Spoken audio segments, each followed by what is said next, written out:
నిత్య పూజలివివు నేరిచిననో ప్రత్యక్షమైనట్టి పరమాత్మునికి నిత్య పూజలివివో.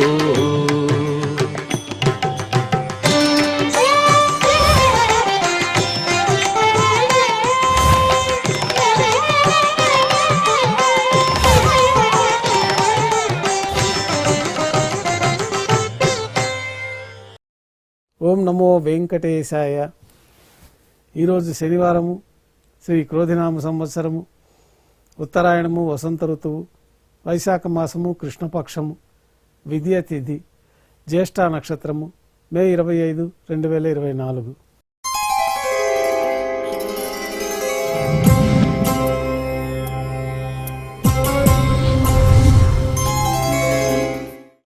మాధ్యాహ్నిక ఆరాధనలో భాగంగా బంగారు పంచపాత్రలో శుద్ధ జలాన్ని నింపి స్వామివారికి, ఉత్సవమూర్తులకి ఉపచారాలు సమర్పించి అష్టోత్తర శతనామావళితో అర్చన నిర్వహించి మాధ్యాహ్నిక నైవేద్యంలో భాగంగా అన్నప్రసాదాలు, పన్యారాలు నైవేద్యంగా సమర్పించి భక్తులను సర్వదర్శనానికి అనుమతిస్తారు. ఉభయ దేవేలతో శ్రీ మలయప్ప స్వామివారు బంగారు తీర్చిపోయిన వేంచేస్తారు. మేళతాళాలతో ఊరేగింపుగా విమాన ప్రదక్షిణంగా సంపంగి ప్రాకారంలో కల కళ్యాణ మండపానికి చేరుకుంటారు. కళ్యాణోత్సవం ప్రారంభమవుతుంది.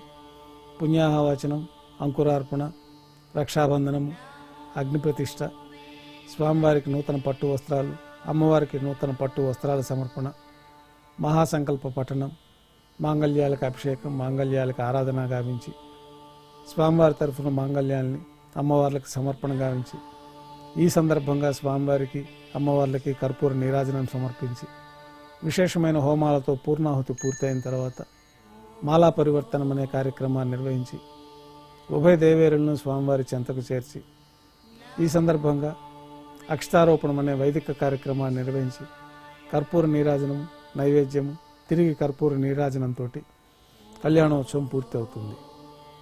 ఉభయ దేవేలతో శ్రీ మలయప్ప స్వామివారు ధ్వజస్తంభం వద్ద కల అద్దాల మండపానికి చేరుకుంటారు. వేదపారాయణ నడుమ ఊంజల సేవ నిర్వహించి కర్పూర నీరాజనంతో ఊంజల సేవ పూర్తి అవుతుంది. ఉభయ దేవేలతో శ్రీ మలయప్ప స్వామివారు మేళతాళాలతో ఊరేగింపుగా ఆలయం వెలుపల కల వైభవోత్సవ మండపానికి చేరుకుంటారు. అక్కడ ఆర్జిత బ్రహ్మోత్సవంలో భాగంగా స్వర్ణ గరుడ వాహనం పైన శ్రీ మలయప్ప స్వామివారు వేంచేస్తారు. కర్పూర నీరాజనంతో స్వర్ణ గరుడ వాహన సేవ పూర్తి అవుతుంది. హనుమంత వాహనం పైన శ్రీ మలయప్ప స్వామివారు వేంచేస్తారు. కర్పూర నీరాజనంతో హనుమంత వాహన సేవ పూర్తి అవుతుంది. పెద్ద శేష వాహనం పైన శ్రీ మలయప్ప స్వామివారు వేంచేస్తారు. కర్పూర నీరాజన సమర్పణతోటి పెద్ద శేష వాహన సేవ పూర్తి అవుతుంది. ఉభయ దేవేలతో కలిపి శ్రీ మలయప్ప స్వామివారికి కర్పూర నీరాజన సమర్పణతోటి ఆర్జిత బ్రహ్మోత్సవం పూర్తి అవుతుంది. సాయం సంధ్య వేళలో 1000 దీపాలతో అలంకరించబడిన సహస్ర దీపాలంకరణ సేవ మండపానికి ఉభయ దేవేలతో శ్రీ మలయప్ప స్వామివారు చేరుకుంటారు.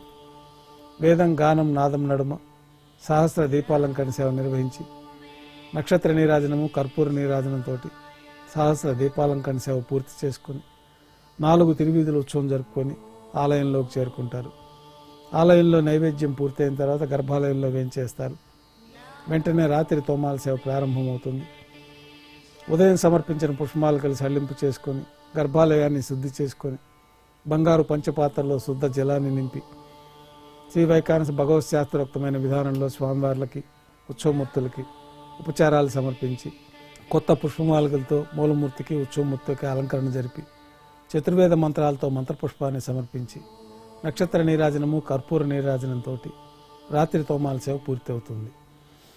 తులసీదళంతో అష్టోత్తర శతనామావళితో అర్చన నిర్వహించి రాత్రి నైవేద్యంలో భాగంగా అన్నప్రసాదాలు, పన్యారాలు ఘంటానాదం మధ్య నైవేద్యంగా సమర్పించి తిరువీస నైవేద్యం పూర్తయిన తర్వాత భక్తులని సర్వదర్శనానికి అనుమతిస్తారు. కొద్ది విరామం తర్వాత ఏకాంత సేవలో భాగంగా రాత్రి సమర్పించిన పుష్పమాలికలు సల్లింపు చేసుకొని గర్భాలయాన్ని శుద్ధి చేసుకొని బంగారు పంచపాత్రలో బ్రహ్మ తిరువారాధన కోసమై బంగారు బిందెలోని తీర్థాన్ని సమర్పించి ఏకాంత సేవలో భాగంగా కౌతుక బేరమైన శ్రీ భోగ శ్రీనివాసమూర్తి వారిని బంగారు పట్టు పాన్పు పైన వేంచేపు చేసుకొని ఈ సందర్భంగా భోగ శ్రీనివాసమూర్తి వారికి దారోష్ణమైన గోక్షీరము, జీడిపప్పు, ద్రాక్ష, కలకండ కలిపిన మిశ్రమం నైవేద్యంగా సమర్పించి కర్పూర నీరాజనంతో ఏకాంత సేవ పూర్తి అవుతుంది.